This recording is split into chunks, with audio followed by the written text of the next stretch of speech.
國民初戀姚焯菲 Chantel 同李克勤嘅大仔李立仁 Ryan 喺美國紐約大學嘅互動引起咗唔少關注。喺 IG 上有段李立仁突襲姚焯菲宿舍嘅片，兩個人親密互動，好似情侶咁打情罵俏。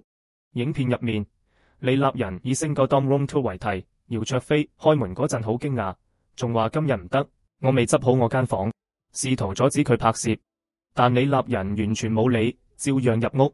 喺條片睇到姚焯菲間房雖然細，但擺滿咗化妝品、護膚品同埋佢嘅私人物品，床上仲有啲未執好嘅被同埋衫。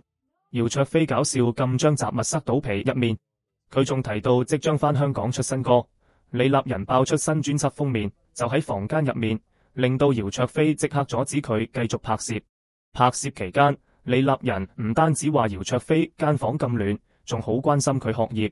眼利嘅李立仁仲發現間房有雜花，追問到底係邊個送嘅，搞到網民大笑，話佢好似有啲呷醋。兩個人喺鏡頭前面自然互動，好似情侶咁，搞到網民都話根本就係情侶日常。